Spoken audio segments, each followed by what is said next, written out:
Please like, share, subscribe my YouTube channel.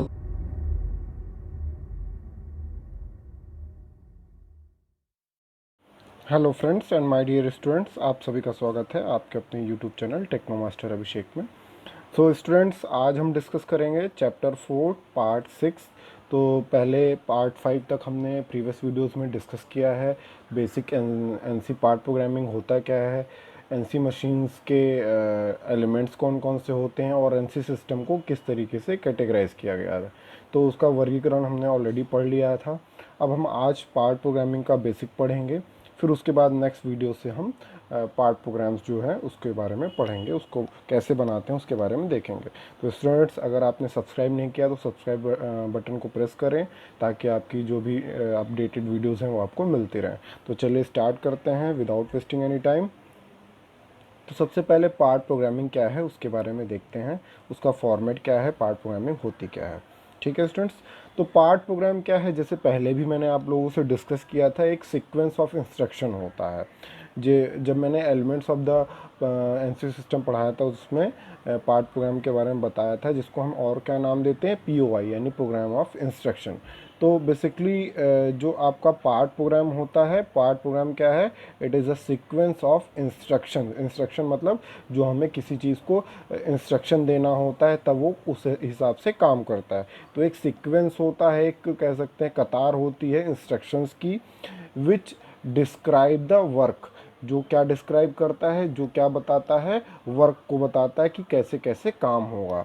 Which has to be done on the part, मतलब कार्यखंड पे जो भी काम होगा उसको एक सीक्वेंस ऑफ इंस्ट्रक्शन में हम लिख देंगे, एक कतार में, एक लाइन बाय लाइन, कि जो भी काम आपका पार्ट यानी कार्यखंड पे होना होगा, जो भी प्रक्रम होना है, तो वो आपका क्या होगा, पार्ट प्रोग्राम कहलाएगा।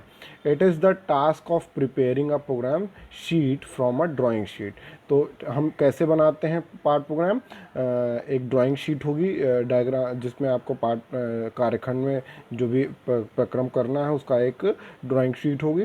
ड्राइंग शीट के आधार पे हमको पार्ट प्रोग्राम को राइट करना पड़ता है मैनुअल पार्ट प्रोग्रामिंग में। लेकिन आजकल कंप्यूटर एडेड पार्ट प्रोग्रामिंग भी होती है, तो आपको कंप्यूटर कैड सॉफ्टवेयर की सहायता से कोई आपने सॉफ्टवेयर बना लिया और फिर ऑटोमेटिकली वो जनरेट कर देता है उसके आधार पे उसका पार्ट प्रोग्राम, तो वो बहुत ही ईजी होता है। बट हमें पहले मैनुअल पार्ट प्रोग्रामिंग के बारे में समझना होगा। All the data is fade into the numerical control system. फिर सारा का सारा जो डेटा होता है वो सारा हम कहाँ फेड करते हैं, कहाँ भेजते हैं, न्यूमेरिकल कंट्रोल सिस्टम में, यानी कि संख्यात्मक नियंत्रण निकाय में, यूजिंग अ स्टैंडर्डाइज फॉर्मेट। एक स्टैंडर्ड फॉर्मेट में हम भेजते हैं जिसको हम पार्ट प्रोग्राम बोलते हैं।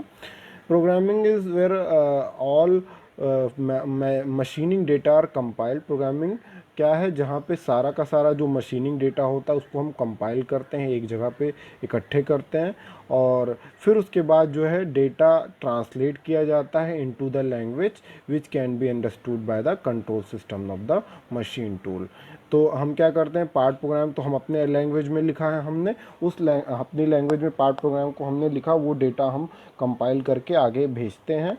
फिर उसके बाद उस डेटा को क्या किया जाता है, ट्रांसलेट किया जाता है, उस लैंग्वेज में ट्रांसलेट किया जाता है, उस भाषा में ट्रांसलेट किया जाता है जो भाषा आपका मशीन टूल कंट्रोल सिस्टम समझता है। ठीक है, ताकि वो मशीन टूल उस हिसाब से काम कर सके। अब मशीनिंग डेटा कौन कौन से होते हैं, मशीनिंग डेटा को 3 तरीके से कैटेगराइज किया गया है। Number 1 is machining sequence classification of the process. Machining sequence मतलब मशीन कौन कौन सी होगी, मशीनिंग यानी उत्पादन प्रक्रम कौन कौन से होंगे, वो उसका क्लासिफिकेशन, उसका वर्गीकरण। फिर उसके बाद आपका टूल स्टार्टअप पॉइंट, टूल कहाँ से स्टार्ट करेगा, कटिंग डेप्थ कितनी होगी जिसको हम डेप्थ ऑफ कट भी बोलते हैं, और टूल पाथ, टूल का पथ कैसा होगा। तो ये सारे एक मशीन डेटा कहलाएगा फर्स्ट कैटेगराइजेशन का। सेकंड कैटेगराइजेशन क्या है मशीन डेटा, कटिंग कंडीशन, यानी कटिंग कंडीशन में क्या क्या आएगा, स्पिंडल की स्पीड कितनी होगी, फीड रेट कितना रखना है हमें, कूलेंट की सप्लाई ऑन रखना है, ऑफ रखना है, तो वो सारी चीज़ें सेकंड कैटेगराइजेशन में होगा। फिर आपका थर्ड कैटेगराइजेशन होगा selection of the cutting tool, यानी कि जो कटिंग टूल हम कौन सा यूज़ करेंगे डिपेंड ऑन द कौन सा उस पर प्रक्रम होना है, कौन सा उत्पादन प्रक्रिया उस पर होनी है, कौन सा आपका मैन्युफैक्चरिंग ऑपरेशन उस पर परफॉर्म होना है। तो ये सारे डेटा, 3 तरीके के डेटा को कंपाइल करके आगे पार्ट प्रोग्राम की सहायता से इस सारे डेटा को हम कंपाइल करके आगे भेजते हैं, फिर वो अपनी लैंग्वेज में कन्वर्ट करता है ताकि वो मशीन टूल उस लैंग्वेज को समझ सके। तो अब आप लोग को ये पार्ट प्रोग्राम का बेसिक समझ में आ गया है। अब स्टेप्स देखते हैं कि पार्ट प्रोग्रामिंग में चरण कैसे, कौन कौन से चरण होते हैं, किस तरीके से हम पार्ट प्रोग्रामिंग में प्रोडक्शन करते हैं पार्ट प्रोग्रामिंग की सहायता से। तो पहला जो चरण है, सबसे पहले हम क्या करते हैं, प्रिपरेशन स्टेज, यानी कि preparation of the NC coordinate drawing. तो एनसी कोऑर्डिनेट ड्राइंग यानी कि संख्यात्मक नियंत्रण निकाय के आधार पे हम उसकी निर्देशांक ज्यामिति के आधार पे हम एक ड्राइंग तैयार करते हैं, ड्राइंग बनाते हैं। फिर उसके बाद प्रोसेस प्लानिंग होती है, यानी कि हमने ड्राइंग बना ली, पार्ट प्रोग्रामिंग करने से पहले कुछ हम प्लानिंग करेंगे कि उसमें कौन कौन से प्रक्रियाएं होंगी, उसमें कौन कौन सा डेटा लगेगा, कितनी स्पीड हमें रखनी है, कूलेंट की सप्लाई ऑन रखनी है कि ऑफ रखनी है, कौन सा टूल यूज़ करेंगे। तो सारा का सारा किसका पार्ट होता है स्टूडेंट्स, प्रोसेस प्लानिंग का पार्ट होता है। ये सारी चीज़ें हमने माइंड में सेट कर लिया है कहीं रफ जगह पे कि हमने ये चीज़ें करनी है, ये प्रक्रम उस पर परफॉर्म होने, ये मैन्युफैक्चरिंग ऑपरेशन उस पर परफॉर्म होने, ये और ये वाला टूल उस पर यूज़ होगा। तो उसके बाद आपका प्रोसेस प्लानिंग के बाद पार्ट प्रोग्रामिंग करते हैं, पार्ट प्रोग्राम को बनाते हैं। पार्ट प्रोग्राम को एक हमने पेपर पे बनाया, उसके बाद उस पार्ट प्रोग्राम को हम कहाँ पे पंच करेंगे, पंच टेप पे उसको होल्स के फॉर्म में पार्ट प्रोग्रामिंग को पंच करेंगे। जैसा मैंने पहले भी बताया था, जो भी हमने पार्ट प्रोग्राम लिखते हैं उसको होल्स के फॉर्म में, होल का पैटर्न होता है छेद छेद के आकार में, हम पंच टेप पे उसको पंच करते हैं। ठीक है, उसके बाद आपका जो पंच टेप होगा उसको वैलिडेशन करते हैं, उसको चेक किया जाता है कि वो सही है कि नहीं, उसको वैलिडेट करते हैं। फिर उसके बाद आपका आगे जो है मैन्युफैक्चरिंग के लिए वो पंच टेप आगे भेजा जाता है मशीन टूल को, और फिर उसी के आधार पे आपका प्रोडक्शन प्रोसेस होता है। तो इस तरीके से आपका पार्ट प्रोग्रामिंग के चरण होते हैं ताकि आपका प्रोडक्शन हो जाए। तो ये प्रोसेस कहलाते हैं पार्ट प्रोग्रामिंग के चरण कहलाते हैं। तो आप लोग को ये क्लैरिफाई हो गया होगा। तो चलिए आगे बात करते हैं। अब पार्ट प्रोग्रामिंग के अगर हम टाइप्स की बात करें तो उस पार्ट प्रोग्रामिंग को हम दो तरीके से कैटेगराइज करते हैं। जो दो टाइप्स हैं, दो टेक्निक है, पहला है मैनुअल पार्ट प्रोग्रामिंग, दूसरा है कंप्यूटर एडेड पार्ट प्रोग्रामिंग। जो मैंने आपको पहले ही बताया मैनुअल पार्ट प्रोग्रामिंग, पहले हम मैनुअल पार्ट प्रोग्रामिंग के बारे में पढ़ेंगे। कंप्यूटर एडेड पार्ट प्रोग्रामिंग तो कंप्यूटर मॉडल के सहायता से बनाया जाता है, उसके बारे में भी थोड़ा सा हम डिस्कस करेंगे। तो चलिए स्टार्ट करते हैं मैनुअल पार्ट प्रोग्रामिंग के बारे में। Just a second students, manual part programming, yes. तो मैनुअल पार्ट प्रोग्रामिंग क्या है स्टूडेंट्स, प्रोग्रामर क्या करेगा, पहले प्रोग्राम को प्रिपेयर करेगा। तो प्रोग्रामर पहले इसमें क्या करता है, मैन्यूस्क्रिप्ट बनाता है, यानी programmer first prepare the program manuscript in a standard format, एक स्टैंडर्ड फॉर्मेट पे एक मैन्यूस्क्रिप्ट तैयार करता है। और manuscripts are typed with device, manuscript को टाइप किया जाता है किस डिवाइस से, जिसको हम बोलते हैं फ्लेक्सो राइटर, यानी कि एक टाइपिंग मशीन टाइप का होता है। उस मैन्यूस्क्रिप्ट जो प्रोग्रामर ने बनाया उसको उस पर टाइप किया जाता है, which is also used to type the program instruction, जिसको हम प्रोग्राम इंस्ट्रक्शन लिखने के लिए भी फ्लेक्सो राइटर का यूज़ करते थे पहले, अब भी नहीं यूज़ करता है। After the program is type, जब प्रोग्राम आपका टाइप हो जाता है तो पंच टेप प्रिपेयर किया जाता है फ्लेक्सो राइटर पे। तो फ्लेक्सो राइटर पे फिर हम पंच टेप को तैयार करते हैं। ओके स्टूडेंट्स, तो this type of programming is carried out for simple machining parts. तो ये सारी जो प्रोग्रामिंग होती है manual part programming simple machining parts के लिए ही यूज़ की जाती है। जैसे आपका point two point machine tool होता है, अब मैंने बताया था कोऑर्डिनेट सिस्टम में point two point control system machine tool, तो उसके लिए बेसिकली मैनुअल पार्ट प्रोग्रामिंग की जाती है। तो ओके स्टूडेंट्स, तो चलिए आगे बात करते हैं कंप्यूटर एडेड पार्ट प्रोग्रामिंग। तो कंप्यूटर एडेड पार्ट प्रोग्रामिंग क्या होगी, कंप्यूटर कॉम्प्लेक्स शेप जो कंपोनेंट होते हैं, सिंपल नहीं, जो कॉम्प्लेक्स होते हैं, जो बहुत ही कॉम्प्लेक्स शेप होते हैं, कंपोनेंट्स होते हैं, जैसे आपका कार्बोरेटर हो गया या ऑटोमोबाइल पार्ट्स हो गए, तो उसके लिए हमें बहुत सारी कैलकुलेशन की ज़रूरत होती है ताकि आपको पार्ट को प्रोड्यूस किया जा सके। तो वो हम कैसे करते हैं, प्रोग्रामिंग सॉफ्टवेयर की सहायता से करते हैं, जो कि कंप्यूटर में लगा होता है, प्रोग्रामिंग सॉफ्टवेयर। तो there are various type of programming language, बहुत सारी प्रोग्रामिंग लैंग्वेजेस रिसेंट पास्ट में यूज़ की जा रही हैं। जैसे आपका बहुत ही प्रचलन में है, that is called as APT, that is a computer aided part programming. तो APT क्या है? APT का फुल फॉर्म क्या होता है स्टूडेंट्स? Automatically programmed tool. तो ये APT बहुत ही फेमस है, इसके बारे में मैं आपको आगे डिस्कस भी करूँगा। फिर उसके बाद एडेप्ट हो गया, ऑटो स्पॉट हो गया, कॉम्पैट 2 हो गया, 2CL हो गया, रोमांस हो गया, स्प्लिट हो गया। These are use for the writing a computer part program.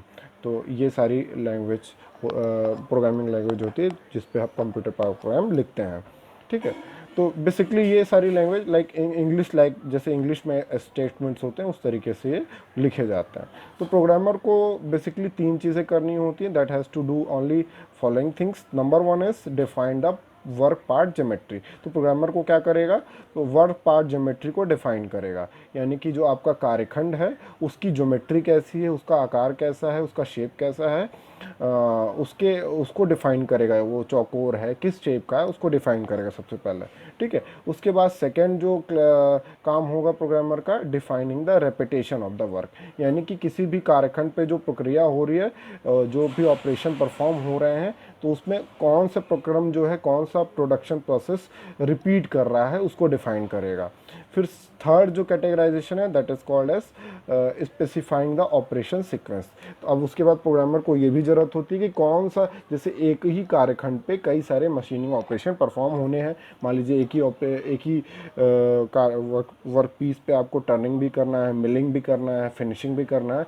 तो वो उसका सीक्वेंस, उसको ऑपरेशन का सीक्वेंस जो है स्पेसिफाई करना पड़ेगा प्रोग्रामर को। उसकी नॉलेज उसके पास होनी चाहिए कि कौन सा जो प्रक्रम है, कौन सा प्रोडक्शन प्रोसेस, कौन सी मैन्युफैक्चरिंग ऑपरेशन पहले होगा, कौन सा ऑपरेशन बाद में होगा। तो सीक्वेंस का ज्ञान होना चाहिए उसके पास। तो ये 3 चीज़ें हैं that programmer has to do only in the computer aided part programming. ये कंप्यूटर एडेड पार्ट प्रोग्रामिंग में बस ये 3 चीज़ें करनी होती है। अदरवाइज मैनुअल पार्ट प्रोग्रामिंग में तो सारा चीज़ उसको पूरा प्रोग्राम बना के देना पड़ता है। तो आप लोग को ये कंप्यूटर एडेड पार्ट प्रोग्रामिंग समझ में आ गया है। चलिए अब आगे बात करते हैं। इंटरैक्टिव ग्राफिक सिस्टम जो कंप्यूटर एडेड पार्ट प्रोग्रामिंग में लगा होता है, ICG जो बोलते हैं, कैड कैम इंटरफेस होता है, ठीक है स्टूडेंट। जो आपका कैड कैम सॉफ्टवेयर है, जो मैंने पहले ही बताया आपको।